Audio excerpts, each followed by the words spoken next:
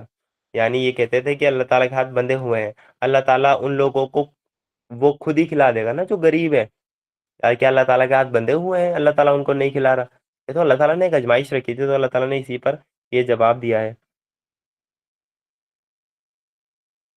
آیت نمبر 65 اور 66 میں آئے گا کہ اگر آپ اللہ تعالیٰ کے وہ قانون کو نافذ کریں گے اپنے ملک میں، اللہ تعالیٰ کی شریعت کو نافذ کریں گے تو اس کی کیا کیا برکت ہوگی وہ اللہ تعالیٰ ہمیں بتائیں گے۔ اگر اس اگر اس وہ سرکشی کی بجائے یہ اہل کتاب ایمان لے آتے اور خدا ترسی کی روش اختیار کرتے تو ہم ان کی برائیاں ان سے دور کر دیتے، ان کو نعمت بھری جنتوں میں پہنچاتے۔ وہ کاش انہوں نے تورات اور انجیل اور ان دوسری کتابوں کو قائم کیا ہوتا جو ان کے رب کی طرف سے ان کے پاس بھیجی گئی تھی۔ اللہ تعالیٰ کہہ رہا ہے ان کو قائم کیا ہوتا، ان کو نافذ کیا ہوتا تورات اور انجیل کو۔ ایسا کرتے، اگر یہ ایسا کرتے کہ اس کتاب کو نافذ کرتے، اور یہ آیت ہمارے اوپر بھی ہے، اگر ہم قرآن کو نافذ کرتے تو اب یہ جو آگے کی بات ہے، یہ برکت کی بات ہے، یہ ہمارے لیے بھی ہے۔ اگر ہم قرآن کو نافذ کرتے، اللہ تعالیٰ نے کہا کاش یہ امت مسلمہ یہ قرآن کو نافذ کرتی، تو ایسا کرتے تو ان کے اوپر سے روزی برستی اور نیچے سے ابلتی، یعنی رزق کی اللہ تعالیٰ دروازے کھول دیتا اگر اس قرآن کو نافذ کرو گے تو۔ حالانکہ ان میں کچھ لوگ سیدھے راستے پر چلنے والے بھی ہیں لیکن ان میں سے زیادہ تر لوگ بد عمل ہیں۔ آیت نمبر 67 میں اللہ تعالیٰ بتائیں گے کہ قرآن حکیم کی تبلیغ ایک اہم ذمہ داری ہے،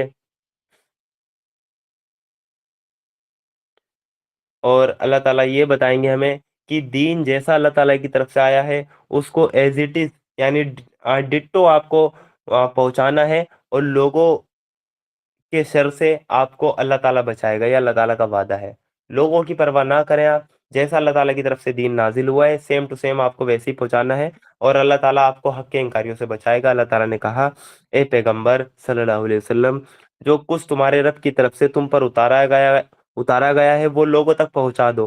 اگر تم نے ایسا نہیں کیا، جو کچھ اتارا گیا ہے وہ پہنچا دو، یہ بات ہمارے لیے بھی ہے۔ جو کچھ اللہ تعالیٰ کی طرف سے کام آئے ہیں اس کو شوگر کوٹڈ مطلب نہ کریں، سیم ٹو سیم اس کو پہنچا دیں۔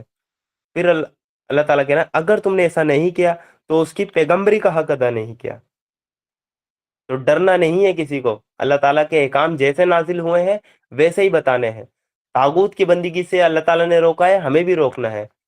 اللہ تعالیٰ کے وہ قانون کو نافذ نہ کرنے والا کافر ہے تو ہم بھی کافر کہیں اسے، ہم بھی اسے کافر کہیں۔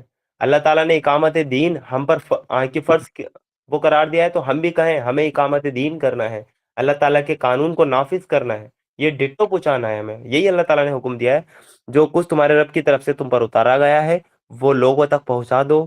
اگر تم نے ایسا نہیں کیا تو اس کی پیغمبری کا حق ادا نہیں کیا، اللہ تم کو لوگوں کی برائی سے بچانے والا ہے۔ اللہ بچائے گا تمہیں لوگوں سے، اپنی جان کی پرواہ کیوں کرتے ہو؟ اللہ تعالیٰ ہے نا جو وہ تمام نبیوں کی مدد کر سکتا ہے، وہ کیا تمہاری مدد نہیں کرے گا؟ کیا اللہ کے رسول کی مدد نہیں کی؟ تو اللہ لوگوں کی برائی سے بچانے والا ہے تم کو۔ یقین رکھو کہ وہ حق کا انکار کرنے والوں کو تمہارے مقابلے میں کامیابی کا راستہ ہرگز نہ دکھائے گا۔ اللہ تعالیٰ کہہ رہے ہیں یقین رکھو، بھروسہ کرو، وہ حق کے انکاریوں کو تم پر غالب ہونے نہیں دے گا، وہ تمہارے مقابلے میں ان کو کامیابی کا راستہ ہرگز نہیں دکھائے گا۔ یقین تو رکھو اللہ تعالیٰ پر، پہنچاؤ تو صحیح اس کا پیغام۔ آیت نمبر 68 میں اللہ تعالیٰ بتائیں گے کہ جو اللہ تعالیٰ کی جو شریعت کو نافذ نہیں کرتے، جو اللہ تعالیٰ کی کتاب کو نافذ نہیں کرتے، اللہ تعالیٰ کی نگاہ میں ان کی کوئی بھی عزت نہیں ہے۔ اللہ تعالیٰ نے کہا صاف کہہ دو اے اہل کتاب، تم ہرگز کسی اصل پر نہیں ہو جب تک کہ تورات اور انجیل اور ان دوسری کتابوں پر قائم نہ اور ان دوسری کتابوں کو قائم نہ کرو جو تمہارے رب کی طرف سے اتاری گئی ہے۔ ضرور ہے کہ یہ فرمان جو تم پر اتارا گیا ہے ان میں سے زیادہ تر کی سرکشی اور انکار کو اور زیادہ بڑھا دے گا، مگر انکار کرنے والوں کے حال پر کچھ افسوس نہ کرو۔